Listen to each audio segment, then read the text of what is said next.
Minisiteri y'ubuzima ikaba yatangaje ko abarwayi bashyijana n'umwe barimo 22 bo muri Kigali, 3 muri Rusizi, 2 muri Rubavu, 1 muri Kayonza, 1 muri Kirehe n'abandi 72 bo mu itsinda ry'abagororwa muri Ngoma bahuye n'abanduriye irusumo. Ku murongo wa telefone turi kumwe n'umuyobozi mukuru w'ikigo cy'igihugu gishinzwe ubuzima RBC, uyu ni Dr Sabin Sanzimana. Mwaramutse? Mwaramutse neza. Yego, kuva icyorezo cya coronavirus cyagera mu Rwanda mu kwezi kwa gatatu nibwo bwa mbere hagaragaye abantu benshi banduye umunsi umwe, harahabonetse 101. Muri bo rero harimo 22 bo muri Kigali. Aba bo muri Kigali babonetse he? Murakoze, nibyo kuko ku munsi w'ejo twagize abarwayi benshi bagaragaye umunsi umwe. Ngira ngo bikomojeho abenshi bagaragaye mu itsinda rimwe. Aho umujyi wa Kigali rero wari ukomoje abantu 22.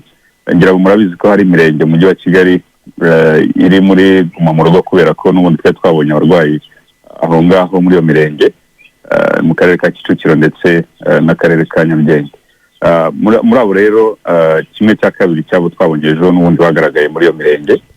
Abandi nabari bahuye nabo twabonye muri Kigali n'ubundi, aho usanga nk'umuntu umwe yari yaranduje undi babana cyangwa bakorana. Nabo 22 twabonye muri Kigali. Naho kuri rya tsinda ryatumye tugira imibare myinshi ku munsi w'ejo, usanga n'ubundi mu ntara y'Uburasirazuba tumaze igihe kinini tubona yuko uburwayi butuka muri izi ngendo zambukiranya imipaka, cyane cyane abatwara imodoka nini zitwara ibicuruzwa.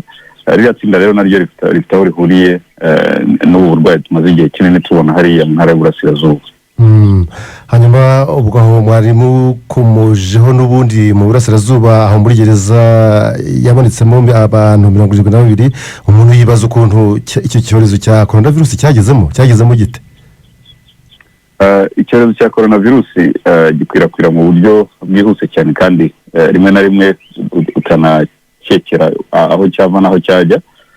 Ari nayo mpamvu kukirinda buriya bisaba imbaraga za buri muntu wese aho yaba ari hose. Rya tsinda rero nk'uko byumvikana n'abantu baba bari ahantu hamwe, bashobora no kuba begeranye cyane kurusha uko mu bundi buzima busanzwe abantu baba bashobora guhana n'intera. Iyo rero hagize ikiba yuko umwe muri bo cyangwa umuntu ubafasha mu buzima bwabo bwa buri munsi ashobora kuba yakwinjira ubwo burwayi aho abo bantu bateraniye, bishobora kubaho. Byaragaragaye mu bihugu byinshi. Twari tumaze igihe kinini tugerageza gushyiraho ingamba y'uko ahantu hahurira abantu benshi hashyirwa ingamba zikomeye. Iri tsinda rero ryagaragaye ku munsi w'ejo. Turacyari kubikoraho ubusesenguzi bwimbitse ngo turebe aho uburwayi bwaba bwaraturutse, ariko iby'ibanze twamaze kubona ni uko bifitanye isano ya hafi na ruriya rujya n'uruza rw'ingendo zambukiranya imipaka ndetse n'abariya batwara imodoka zica muri iriya nzira, yuko haba hari uburyo bahuye. Ubwo amakuru arambuye aragenda akomeza uko abaganga babishinzwe babikurikirana.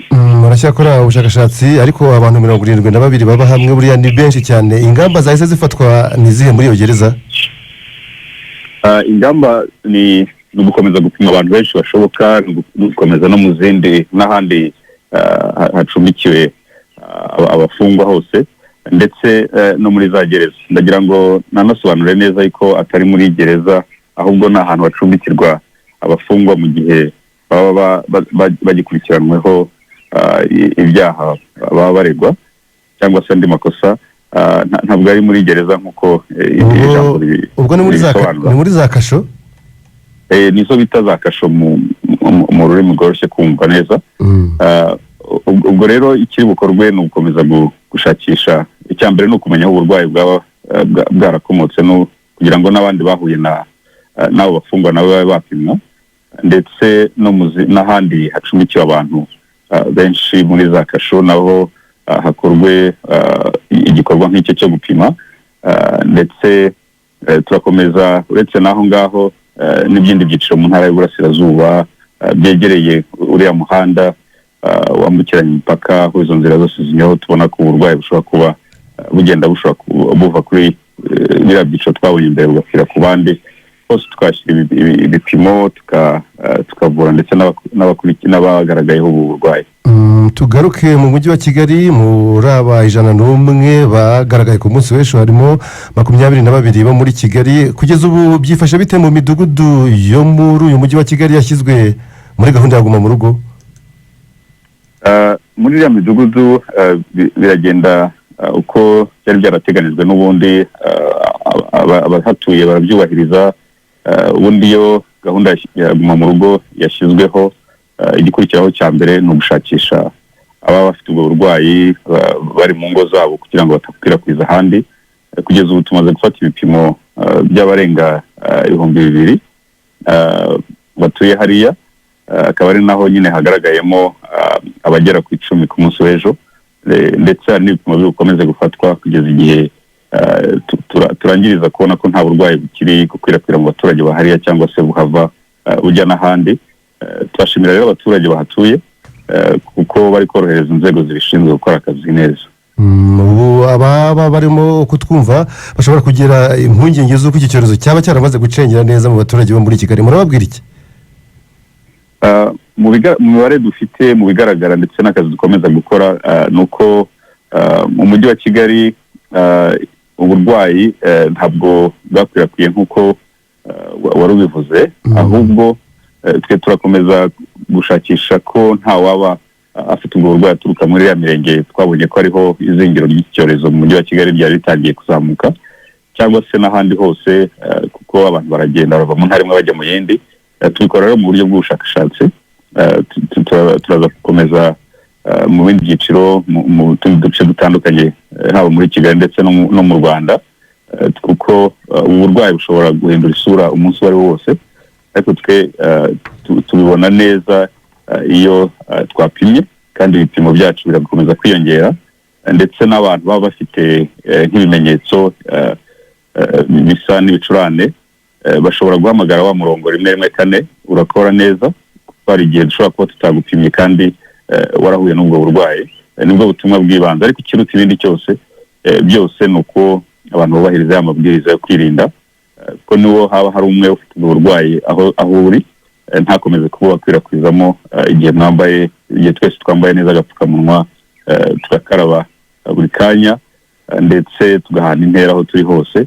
Ibyo bitatu bishobora gutuma ubwandu aho bwazamuka, aho bwagaragara hose butadukwirakwiramo. Ubu wakumva iyi mibare y'abantu bashya 101 yavuga ati buriya byacitse? Ntabwo ari byacitse, ngira ngo igisobanuro twari tumaze no kukivuga, yuko itsinda ryagaragaye barenga 70% y'aba tuvuga bakaba bagaragaye ahantu hamwe, kandi n'itsinda ryakurikiranywe tigeze rihura n'abaturage muri rusange. Nabo baravurwa, barakurikiranwa neza ku buryo nabo mu minsi iri imbere bakira.